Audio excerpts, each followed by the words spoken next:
Okay, good morning, everybody from beautiful downtown Chagrin Falls, Ohio. My name is John Hall, and welcome to the first webinar of our fall series, Selecting Cabinetry Right for You.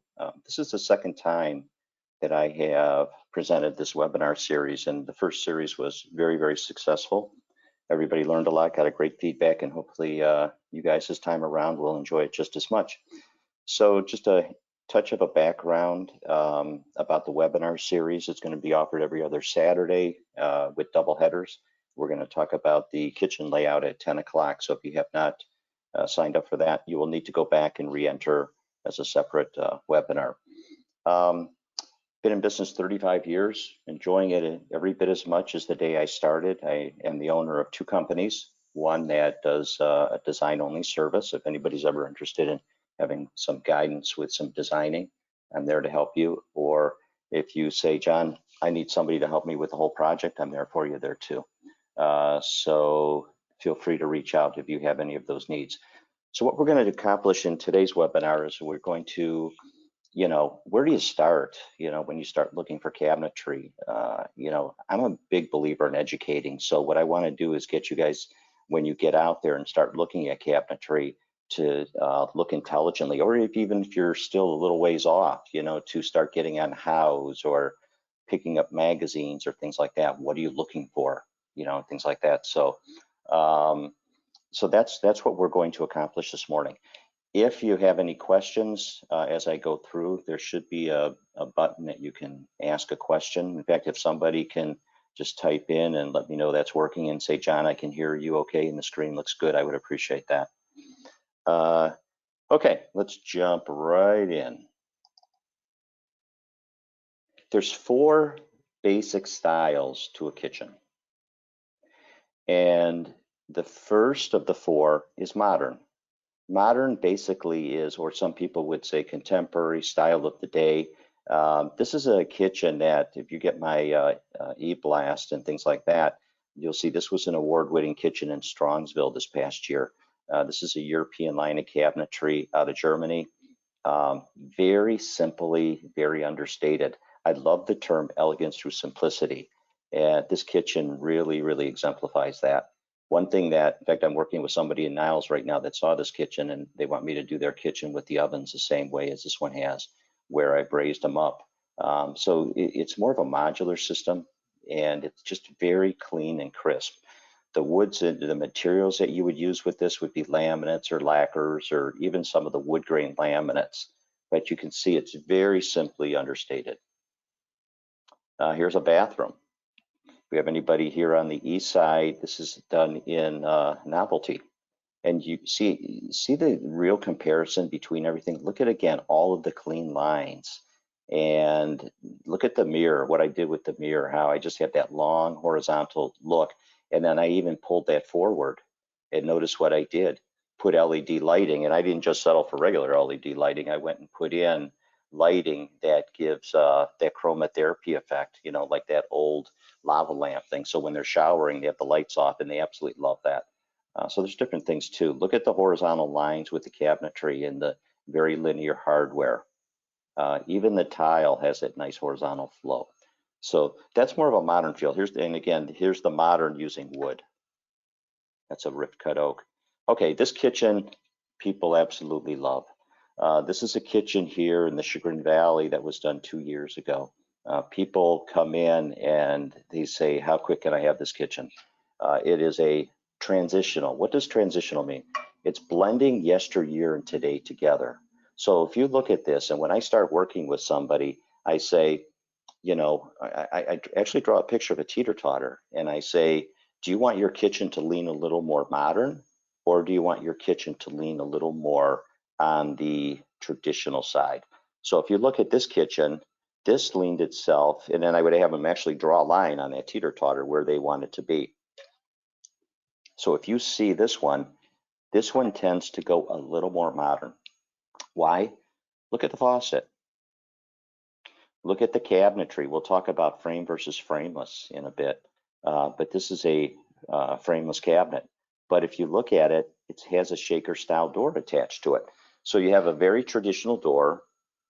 You have a frameless situation, clean lines, and then you go and you accent it. Okay, look at the hood. Here's something you don't see in many American designs at all. I do it with the Europeans more, but look at the oven situation. Do you notice that that oven is separate from the cooktop? It maintains the countertop line across, very, very clean and sophisticated across it. Gave the client the flexibility to pick a cooktop that they wanted and then pick the oven they wanted. And the reason this led to this, by the way, was they wanted a 36-inch oven in the kitchen, but they wanted that cooked at that particular cooktop. So again, leaning itself much more modern in style. And then if you look at the lamp, the ceiling fixture over the table, and notice that's a glass table. So all these things lend itself to the hardware. They all lend themselves to a little more of a modern feel. We could very easily take that, okay, and make it a little more on the traditional side. Here is a bathroom recently finished in Willoughby Hills. Again, look at the frameless. You're always going to see the transitional being frameless. Again, transitional, what frameless is that, I'm jumping a little ahead on it, but what frameless is that you don't have a frame around the cabinetry.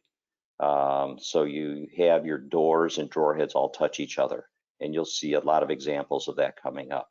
But now all of a sudden, you're going a touch more in the traditional. Look at the faucets, look at the hardware, look at the tile, you know, look at the crown mold on top of the cabinetry.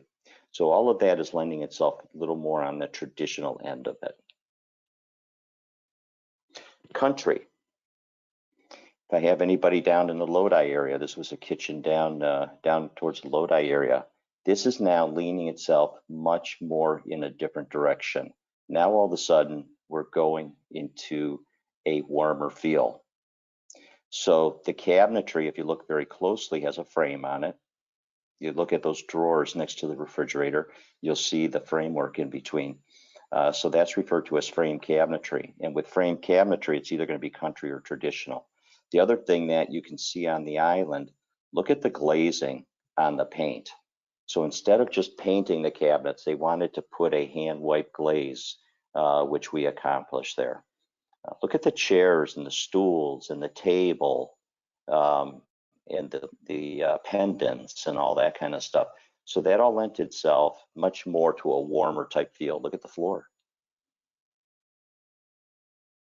Okay, let's take a drive to Hudson. This, again, if you saw my newsletter, this is a first place award-winning kitchen this year down in Hudson. And this is traditional. Now, there's the frame. If you notice, the cabinetry has the frame.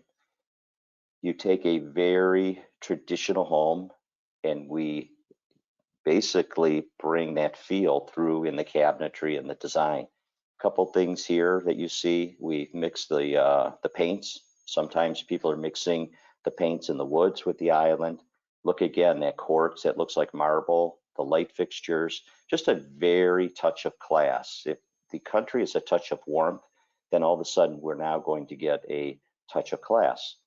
And you could see those little lights now up on top. If we go back, see the side, the glass doors.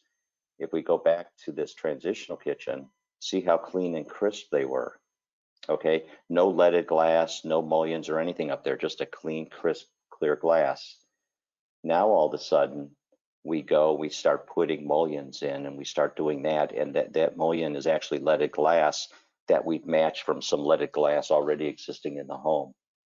So that adds a nice accent to the traditional. So those are the four styles. Here's that same Willoughby Hills.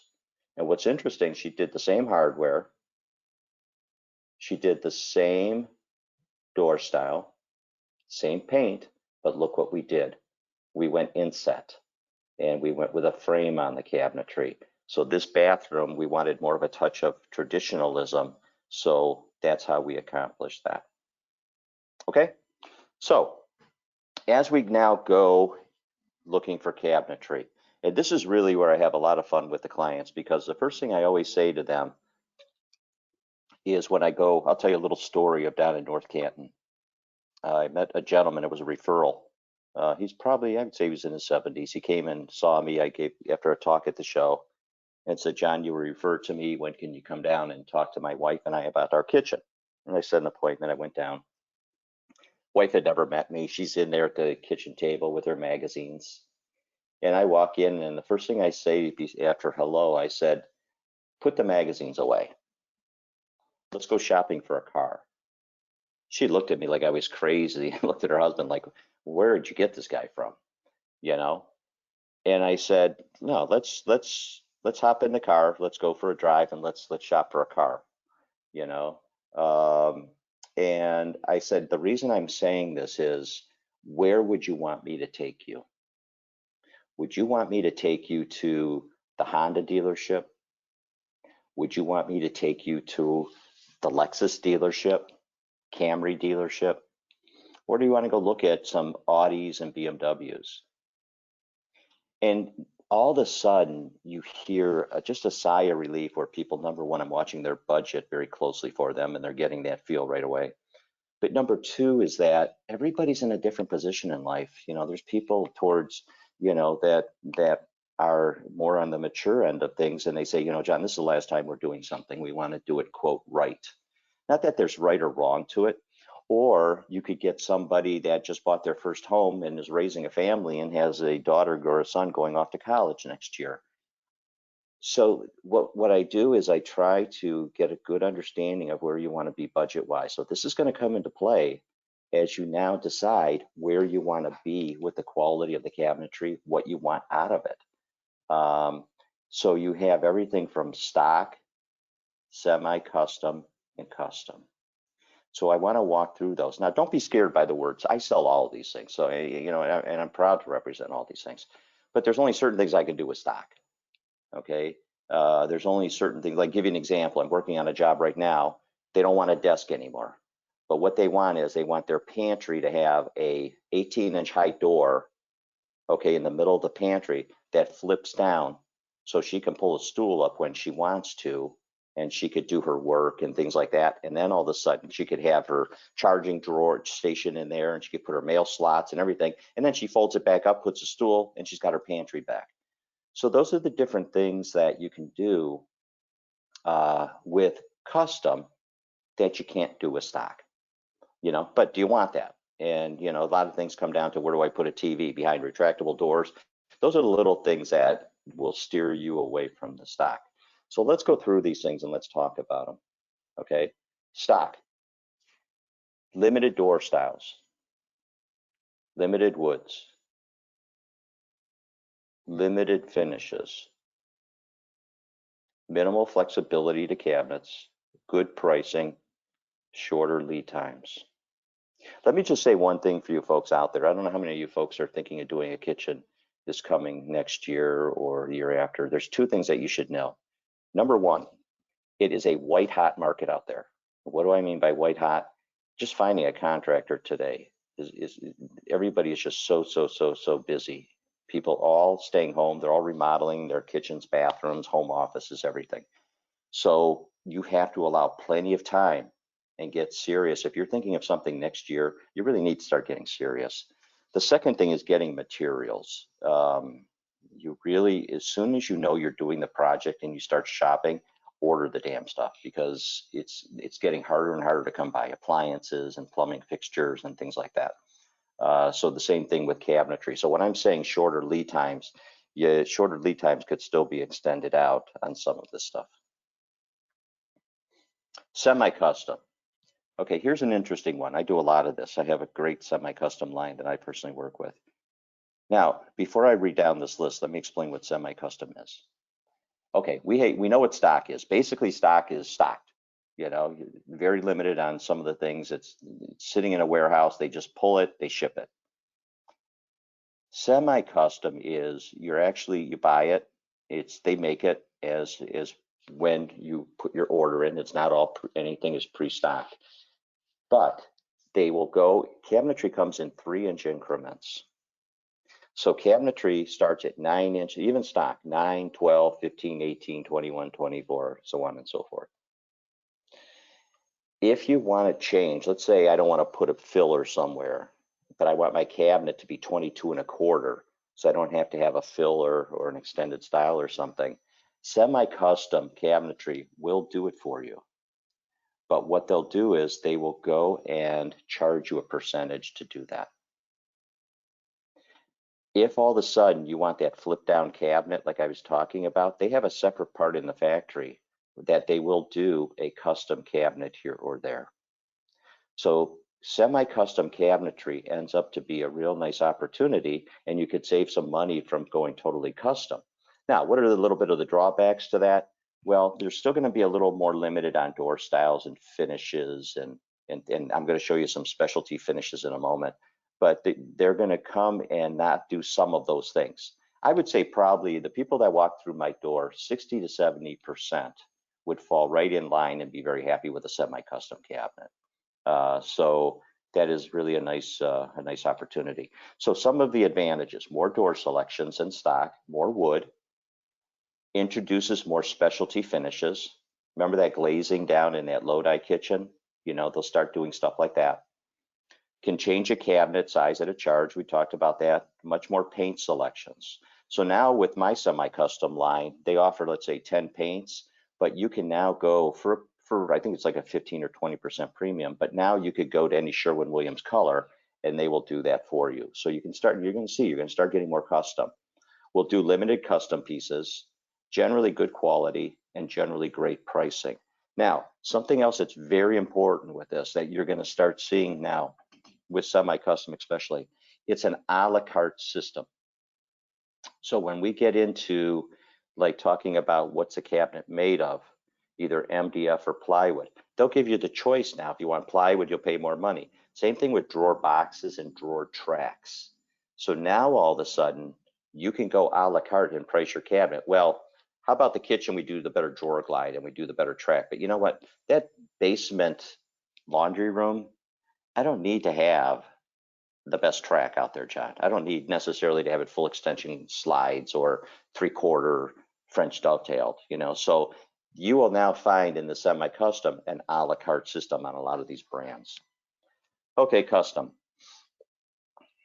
Unlimited doors, unlimited woods, unlimited finishes, maximum flexibility to cabinetry, generally more expensive and longer lead times. Now, to give you a perfect example, I'm doing a kitchen for somebody that unfortunately got very, very sick. That the liver failed on him, younger guy, and he had to have a liver transplant. He wanted to, he's going to have family come and live with him. He called me, nobody will make a Murphy bed. Everybody stays away from Murphy beds. And because of the complexity and they're nothing but hassles. So who does he call? He calls me and says, John, can you make a Murphy bed for me? And my answer was yes. I have a Amish manufacturer down in Sugar Creek area that I am visiting to do that. That is custom cabinetry. So basically all I have to do is sit with the gentleman down there, give him the room size and be able to do that. Those are the different things you can do. Or let's say you have a piece of furniture or a young lady here in Chagrin Falls, if you get on my website, she wanted a turquoise island. Who's going to do a turquoise island? Well, a custom cabinet will. You know, so we sent her a piece of a turquoise piece that she had paint swatched to the factory and they made it for her. So all those kind of things that we can now start doing with the custom end of it. Okay, now let's get into frame versus full overlay versus frameless. This we talked, gave you a little bit about this up front when we talked about the styles. So let's jump in. Okay, here's the big difference now. You can see it right on this slide. Now all of a sudden on the left we have framed cabinetry. So look at the difference. Now all of a sudden we're taking a face frame and we're going to attach it onto the box of the cabinet. And then the hinges are attached onto the frame. So that's where I was showing you that frame in the cabinetry. Now all of a sudden we go frameless and the hinges of the door are attached directly to the side of the cabinet. Frameless cabinetry is a much cleaner appearance. And that's where you get the modern or you get that transitional. Okay. Now, people will come to me and they'll say, which is more sturdy, which is a better product. There's really no right or wrong. There are certain things that I can do, like I can go up to 72 inches with a framed cabinet. I can only go up to like 42 to 48 inches with frameless because of the stability of it. And you may say, well, when am I ever going to need a 72-inch cabinet? Well, how about when I redo your bathroom and you have two sinks and we have a 72-inch section? With framed cabinetry, we could go in and just sell one cabinet. Wouldn't be a deal breaker if we went frameless and did 3 cabinets, but you know, you have that opportunity to save a little money and everything with the frame cabinet on that. So there again is the framed, and there's the frameless.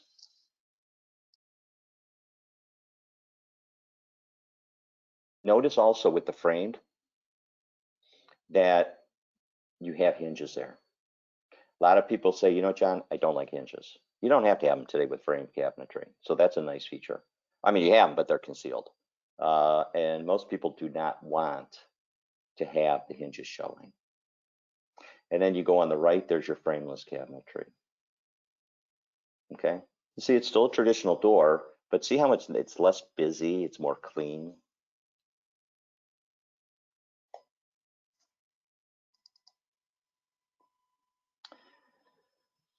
Okay, so here's a little analysis of face frame and frameless. The face frame works with inset doors. I want to go back and just explain what inset means.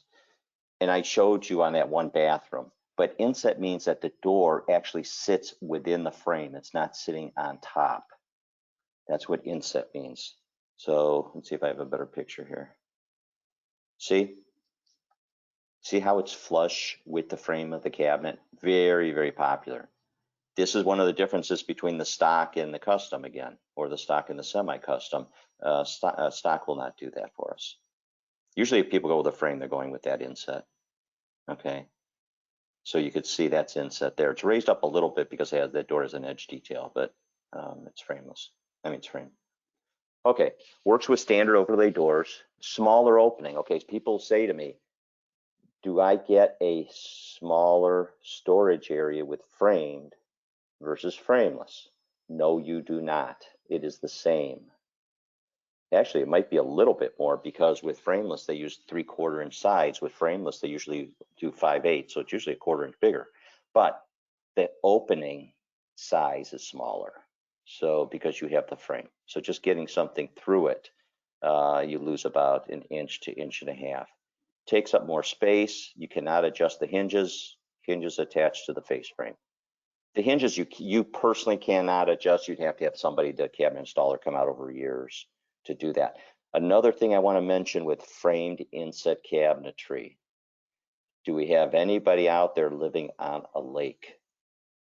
If you're living on a lake, I really, really do not want to sell you inset cabinetry because of the expansion and contraction of the wood with the humidity during the summer. You could get some doors binding and things like that. Okay, frameless, wider opening, easier access to inside, takes up less space, adjustable hinges, hinges attached to the box. Then there's something out there called framed full overlay cabinets. And what full overlay cabinetry, if anybody out there is really particular anal, this is not for you, but you can go and have some people out there, local cabinet shops might not do frameless, and they say, well, we do full overlay. The only difference is with the full overlay than the frameless, they both do similar things, but with the full overlay, when you put 2 cabinets together, you get anywhere from 1/4 to 3/8 gap to allow the hinges to open with that frame, which I'm not as wild about. And that's what's referred to as full overlay. Cabinet construction. We're going to talk about sides, box materials, drawer box thickness, drawer box construction, cabinet interior material options, and then exposed ends. Okay, here is a cabinet box. This is a framed cabinet. There's the frame on the front. And this is a standard overlay door. So you could see it has a lot of framework. This is very popular in the stock industry, you know, that front situation, but that doesn't affect us today. Okay, so what are we looking at with the cabinet construction? We're going to look at the drawer tracks. We're going to look at the drawer box. But the first thing we want to look at, what is the construction of the cabinet? There's something called MDF, which is medium density fiberboard, used in Europe, used a lot in the States. Nothing wrong with it. Okay, I sell a ton of it. I put it into my own kitchen.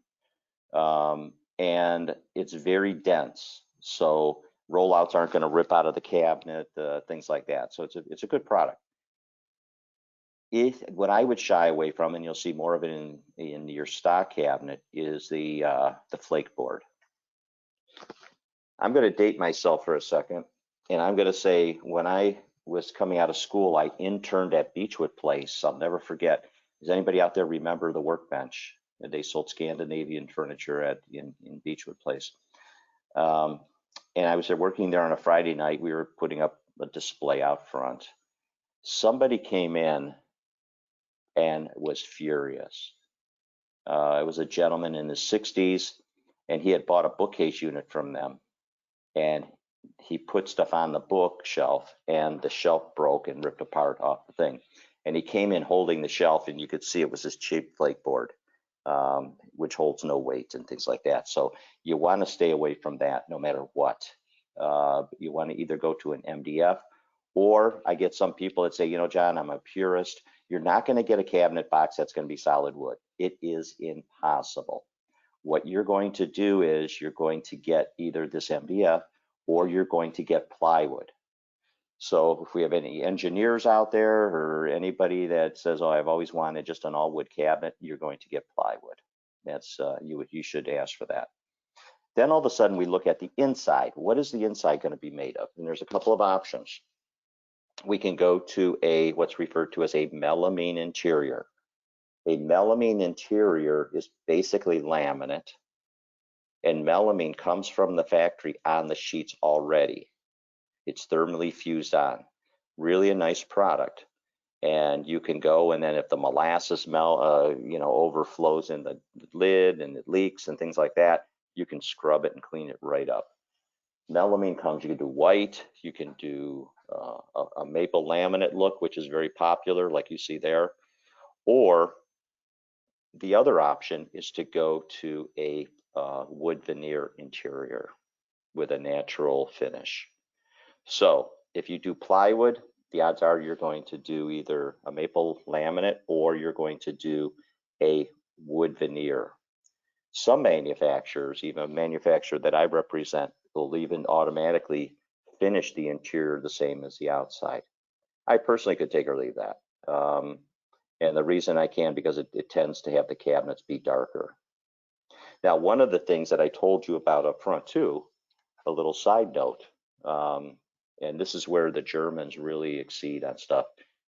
If somebody buys a European product from me, they have that opportunity to have the insides of the cabinets light up automatically when they open the doors and the drawers. So that is really nice.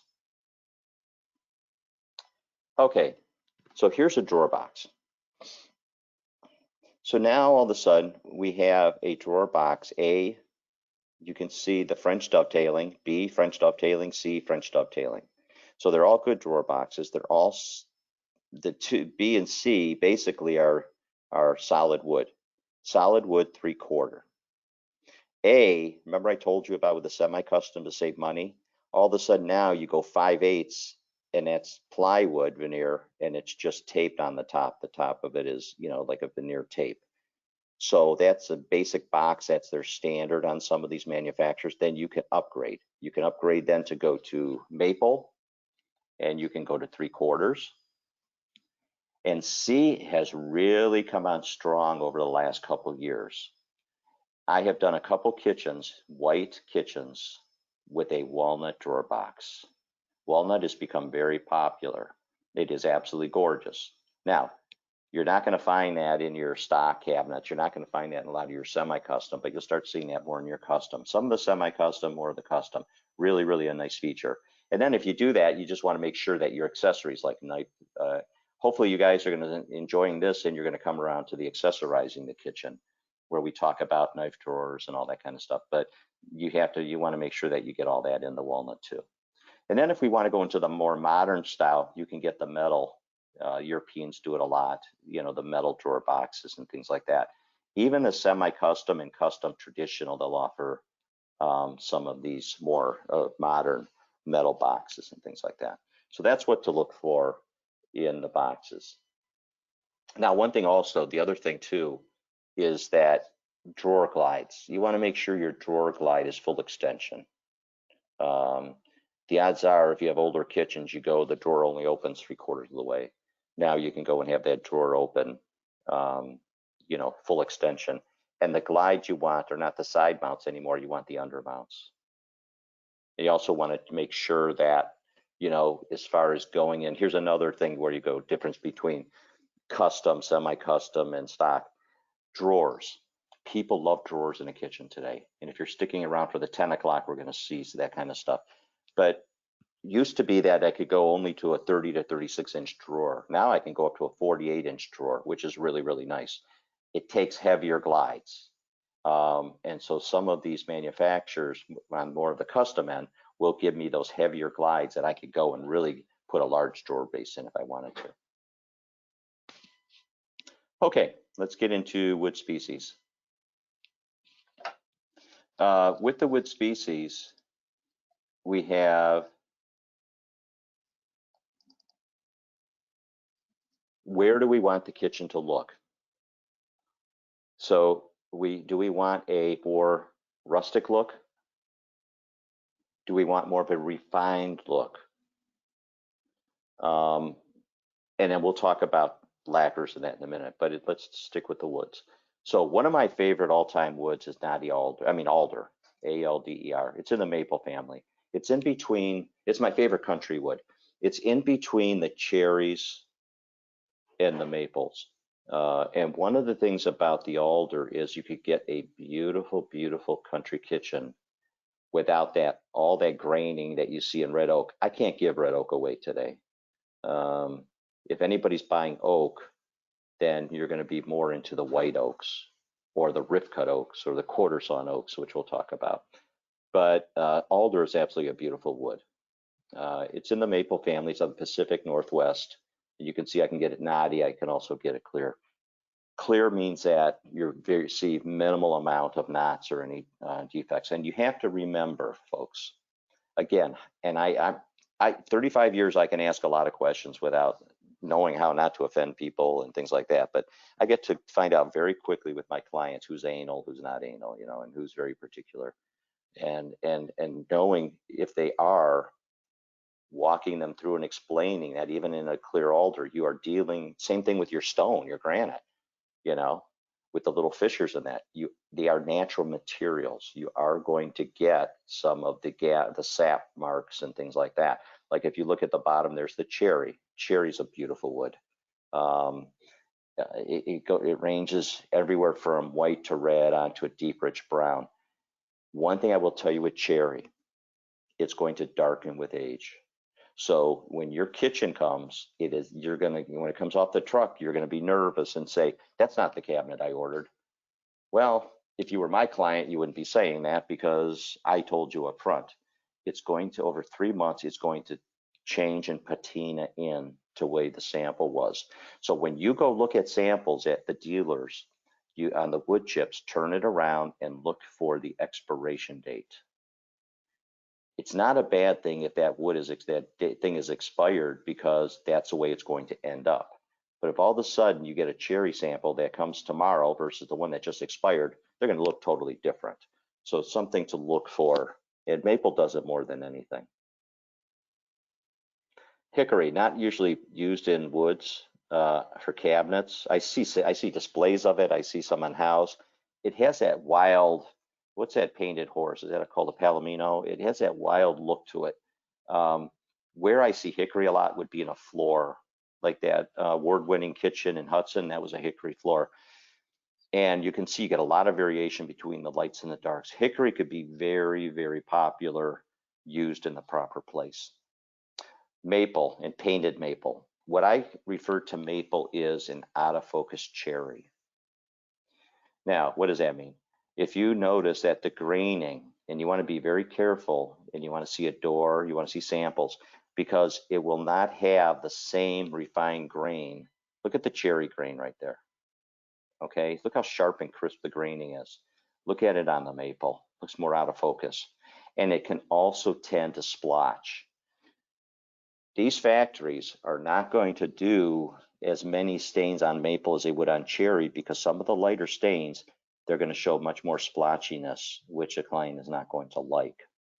The other thing too, if I were ever going to put a maple floor down, I personally would only buy pre-finished. I would not. I've seen somebody in tears one time about 15, 20 years ago where they put down a floor.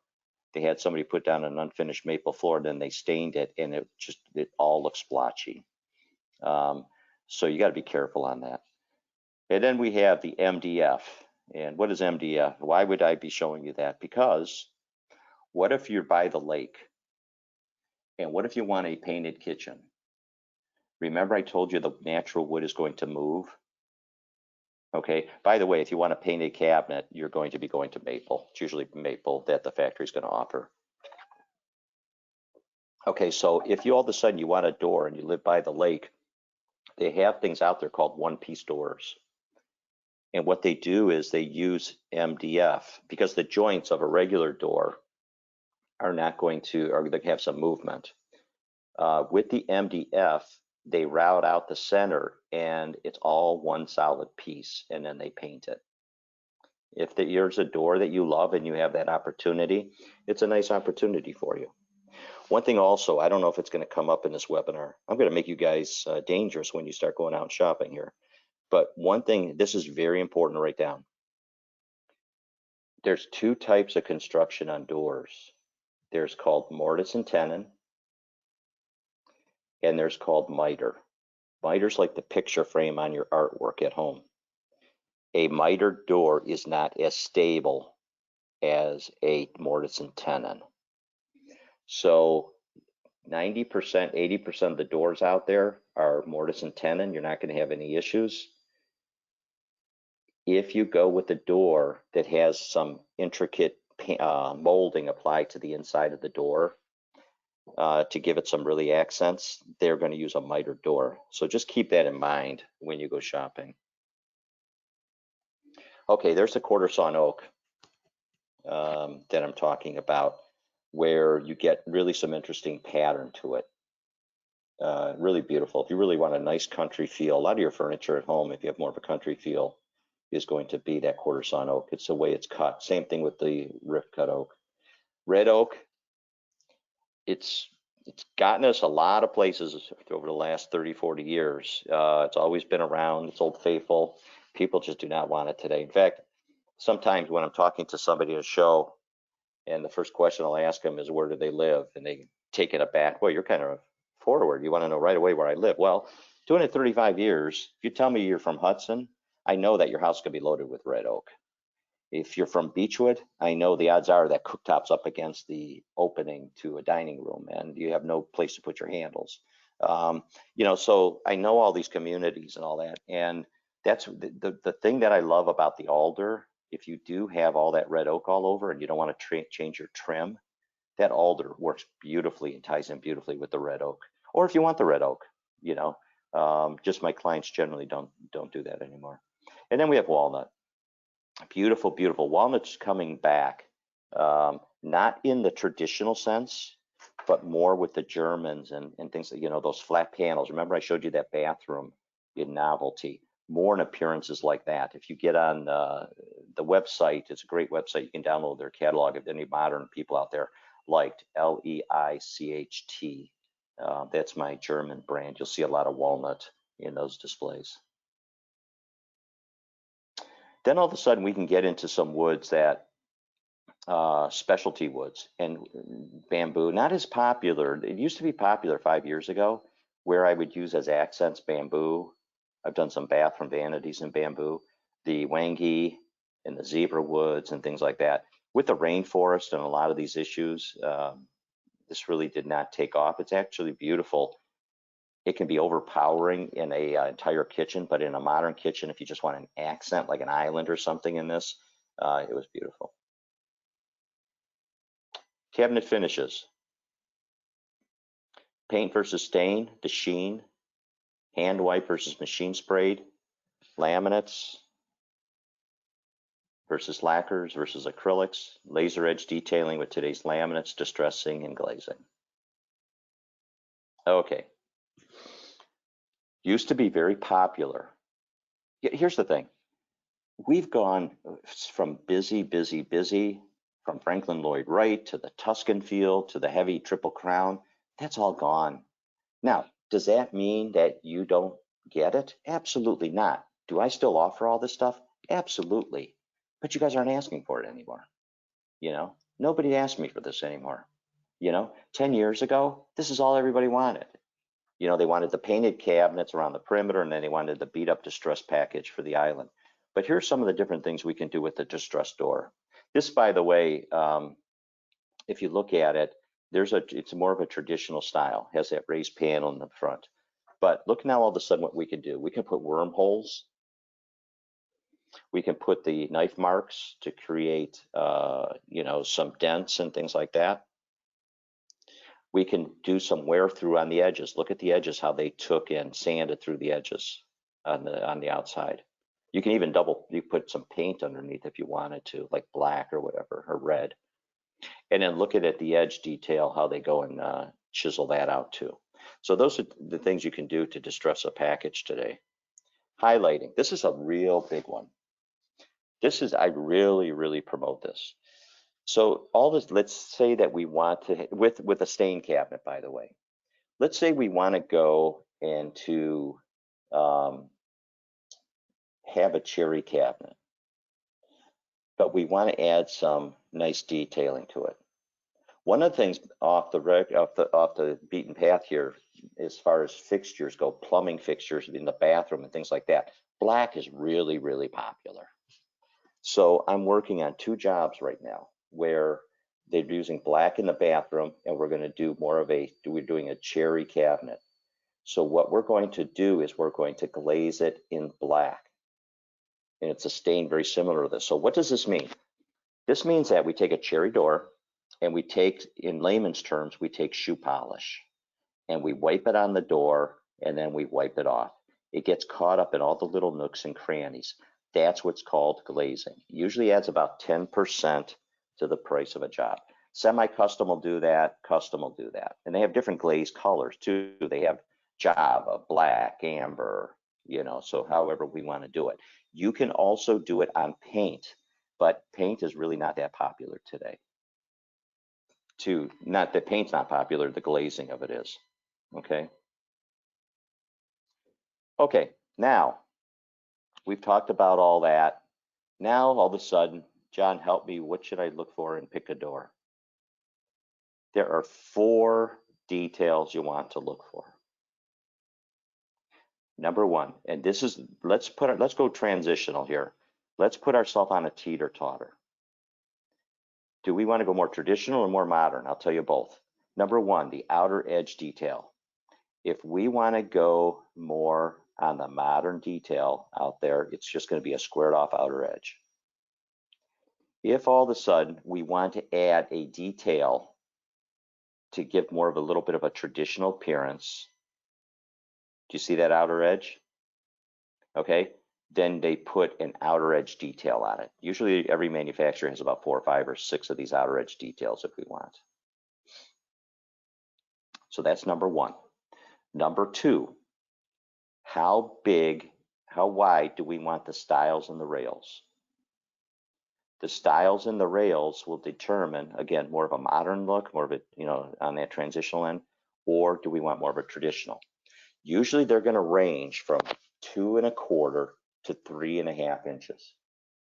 If somebody's going frameless and has a larger scale space, I'm going to say, let's go 3 1/4. If somebody's going inset and they already have some framework on the box, I'm going to say, let's stay at 2 1/4.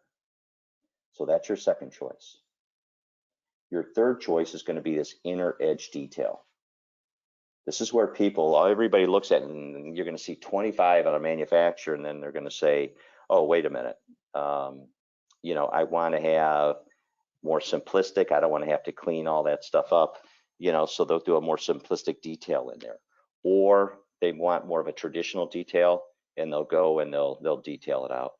And then the last one is going to be, what do you want that center to look like? Do you want it to be more flat, or do you want a raised panel? Now, recessed panel is the most popular today, but you can do the raised panel, as a nice detail too, as you see here and here. Okay.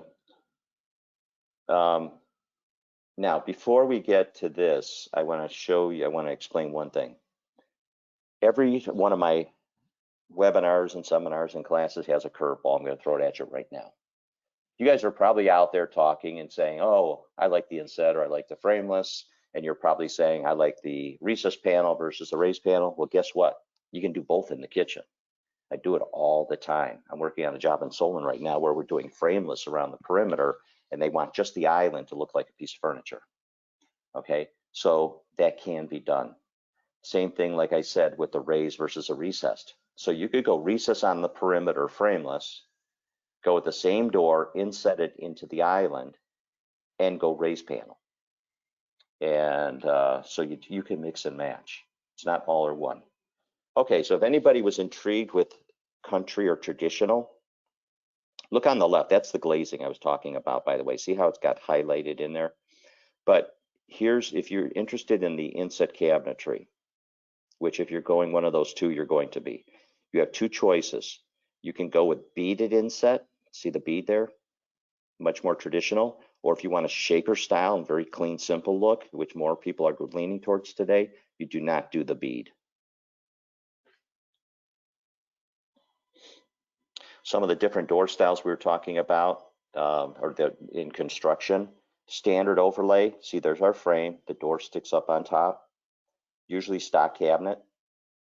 3/8 inset, where the door is the same thickness as that standard overlay, but what they've done is they've routed out the back by 3/8 of an inch so the door doesn't look so big.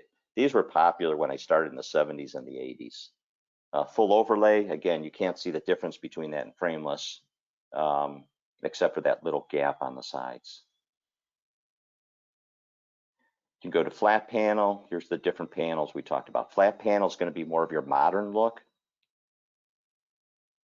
Recessed panel, very popular. It's most popular today. Not necessarily that profile, that inner edge detail. There's the one that's one of those inner edge details that was fancier. A lot of people are not going for that as much because they say it's going to be harder to clean. And then there's the raised panel. And every manufacturer is going to have probably about 15 to 20 of that inner edge detail and about 5 to 8 of the raised panels. Okay, that takes us to the end. Hopefully you guys enjoyed it. If anybody's interested in talking to me, you can email me or call me if you have any questions about the webinar. If you need any guidance or help with your project or designing, give me a call. Otherwise, we are going to sign off. So appreciate you taking the webinar. Hopefully you learned a lot. And if you have any questions about it, want to talk to me one-on-one, you can call me at that 216-870-2644 or email me and I can answer that question. The other thing too is I offer a design guide. If anybody's interested in that, just email me. Dave, I don't know if you want to hit, are you enjoying the book? I mailed yours out. Hopefully you've gotten it and are enjoying that. So we will see some of you, if not all of you, at 10 o'clock. You can register still.